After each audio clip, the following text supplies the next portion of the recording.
Hey Reddit, I never thought I'd be posting here, but here I am, looking for advice or maybe just a place to vent. My name's Mike, 44M, and I've been married to Jessica, 41F, for 20 years.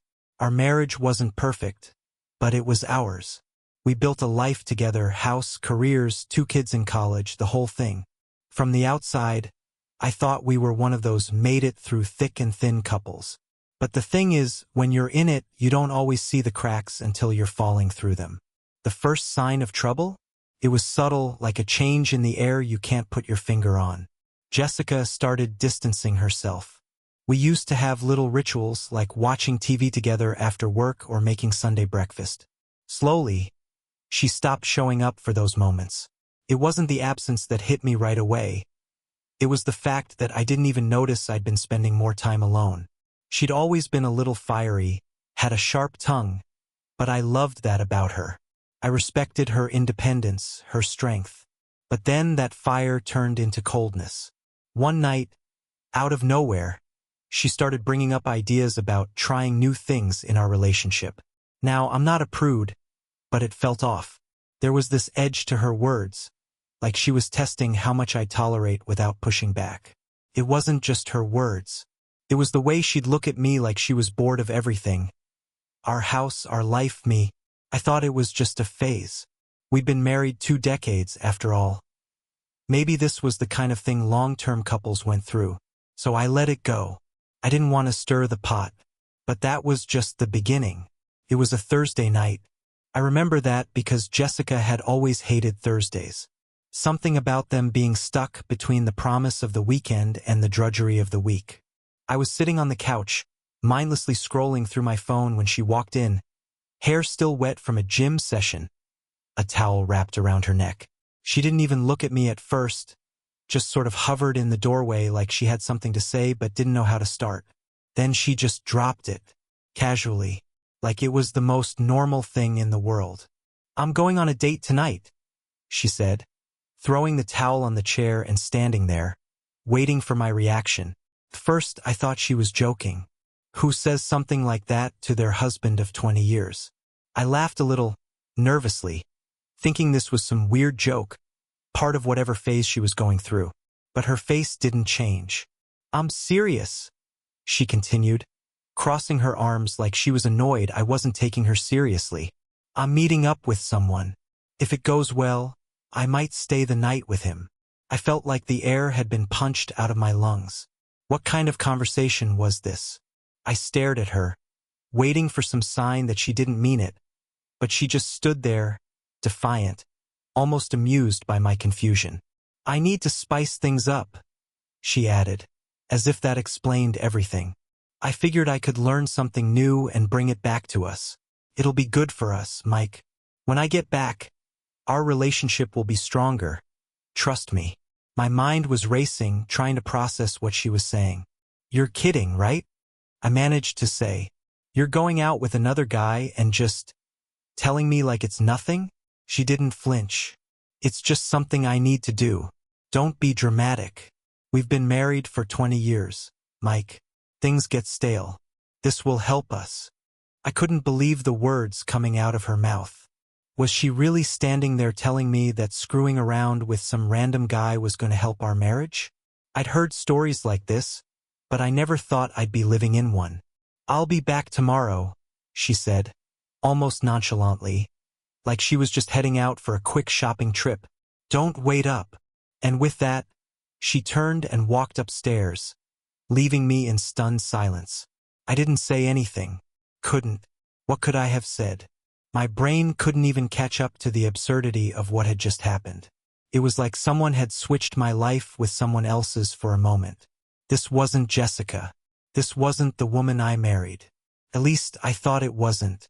But I stayed quiet, like an idiot. Maybe I was in shock, or maybe I was just too scared to face the truth. Jessica left that evening, and I spent the entire night staring at the walls. I tried to think of any reason why she would do this. Maybe she was having a midlife crisis? Maybe she was testing me? Every rationalization I came up with made me feel more pathetic. But here's where it got worse. The next day, I woke up early. I barely slept, if at all. She wasn't back, and I knew I had to do something. I was in the kitchen, making coffee, trying to shake off the disgust and anger that was bubbling up, when my phone buzzed. A message. From Jessica. I'll be back later. Don't freak out. He's showing me some new things. 挤眉弄眼 That winking emoji. It hit me like a ton of bricks. That was it. She was really doing it. She was with him. Right then, while I was sitting in our house, trying to pretend my entire life wasn't crashing down around me. And that's when it happened. I snapped. I don't know what came over me, but something inside just broke. The years of loyalty, the sacrifices, the patience. All of it felt like it had been spit on. I stormed into our bedroom and started tearing through her things. Her closet, her drawers. All those little places she thought were hers. I don't even know what I was looking for. Maybe proof that this wasn't real. Or maybe I just wanted to destroy something of hers because she was destroying me. But that's when I found it. In the back of her closet, behind some old boxes, I found a second phone. One I didn't know she had. My hands were shaking as I unlocked it. She wasn't exactly great with passwords, and I knew her well enough. My heart dropped when I saw the messages. Hundreds of them. Dozens of guys. Not just one. Not just this date she mentioned. This had been going on for months, maybe even years. She was stringing along multiple guys. Like I was just some background character in her twisted little game. I threw the phone across the room, watched it shatter against the wall. That was it. She wasn't just out having some spice-up-our-love-life fling. She was a full-blown liar, a manipulator, God, I can't even describe how sick I felt. When she finally came back later that evening, I was ready for her. She walked in like nothing happened, tossing her bag onto the chair, acting like this was a normal day in the life of Mike and Jessica. "So, how was your day?" she asked, in that condescending tone she had been using more and more lately. I lost it. How was my day? Are you king serious? She rolled her eyes, completely unbothered by my anger. Oh, come on. Don't be such a child. It's not a big deal. You need to relax. I found your phone, I said, my voice trembling with rage. I saw everything. Her face didn't even change. There was no guilt, no remorse. Instead, she smirked.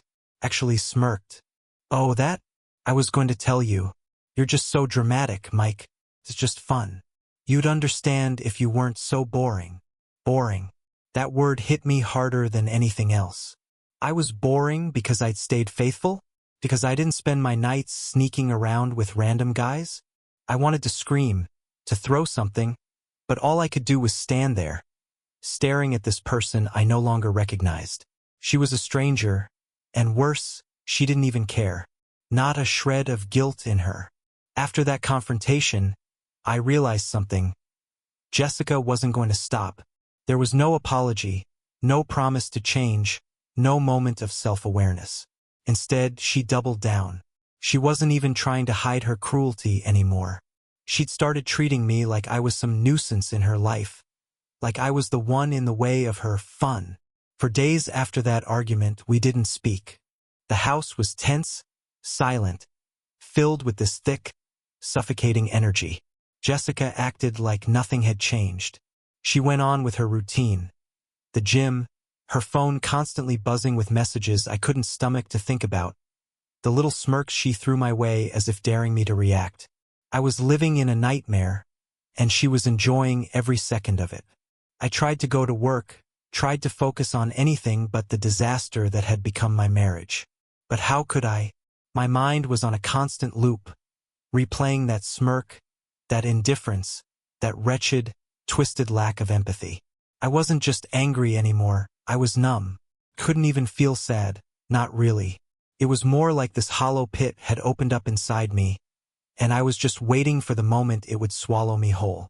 And then she started pushing it even further. One night, I came home from work to find her laughing on the phone in our living room.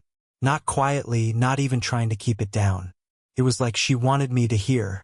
I stood in the doorway, listening to her flirt with some guy, completely unbothered by my presence. When she finally hung up, she looked over at me with this smug look on her face. "You should get used to it, Mike," she said, her voice dripping with sarcasm. "This is the new normal. You'll thank me later." Thank her? Thank her for what? For turning our life into some twisted game of humiliation? For making me feel like less than nothing? That was when it hit me. She was never going to stop. She didn't see this as a mistake or a problem to be fixed. To her, this was just life now. She had me cornered in this marriage, and she knew it. She thought I'd never leave, that I was too weak, too scared to do anything about it. But I wasn't weak. Not anymore. I don't know what snapped in me that night, but something did. As I lay in bed, staring at the ceiling while Jessica slept next to me, I realized I couldn't just let this go. I couldn't be the guy who let his wife walk all over him while she paraded around with her dates. No, she'd gone too far, and it was time for her to face the consequences. That night, as Jessica slept soundly, probably dreaming about her next guy, I started formulating a plan. It wasn't enough to just confront her anymore. Words meant nothing to her. No, I needed to hit her where it hurt. I needed to show her that there were consequences for treating someone like garbage. The next day, while she was at the gym, or wherever the hell she really was, I started putting things into motion. First, I called up a storage company and rented a unit. Then I began packing. But not my stuff. Hers. Every last piece of clothing, every pair of shoes, every little item she owned, I packed it up and moved it out of the house. I left nothing behind except her toothbrush and the clothes she'd been wearing that day. But I didn't stop there. I wasn't just going to throw her things into storage and call it a day. No, that would have been too easy. I needed something bigger, something that would really drive the point home. So I made a few more phone calls. To our bank. To our lawyer. And then, as a final touch, I logged into our joint accounts and moved all the money, every last cent, into a new account she couldn't touch. This wasn't about the money. It wasn't even about her things. It was about taking back control. For so long, I'd felt powerless, trapped in this sick game she was playing. But now I was the one calling the shots. By the time Jessica got home that night, I was ready. I sat on the couch, waiting for her to walk through the door. She came in, smiling like nothing was wrong, like she was coming back to her castle after a victorious battle. But when she saw me sitting there, not saying a word, she hesitated. "What's with the look?" she asked, dropping her bag on the floor. "You still mad about last week? Get over it, Mike. We've already been through this." I didn't say anything. I just handed her a piece of paper. It was a notice from the bank, informing her that all the accounts had been closed and transferred. She read it, her smile fading, and for the first time in weeks, I saw genuine confusion on her face. "What the hell is this?" she snapped, her voice rising. "What did you do?" "Oh, that," I said, keeping my voice calm. "That's just the beginning." She stormed past me, rushing upstairs to check her closet, her drawers, anywhere she thought she could find her things. But there was nothing. She came back downstairs, her face pale with shock. "Where are my things, Mike?" she demanded, her voice shaking. "Gone," I said, leaning back in the chair. "Just like you." For a moment, she was speechless, her eyes darting around the room as if looking for some explanation, some way to regain control. But there was nothing left for her to hold on to. Her possessions, her money, her comfortable little life. It was all gone. "You can't do this," she finally said, her voice desperate. "This is my house too. You can't just take everything away." "Oh, but I can," I said, standing up. "You see, you're not the only one who's been making plans." That's when she lost it. She started screaming, calling me every name under the sun, saying I was pathetic, weak, that no woman could ever love a man like me. She threw everything she could at me, hoping something would stick, hoping that I'd break under the weight of her insults like I had so many times before. But not this time. This time, I just stood there, letting her words bounce off me like nothing. The more she screamed, the more I realized how much power she had lost. She wasn't in control anymore. She was flailing, desperate to regain the upper hand, but it was too late. "You think this is funny?"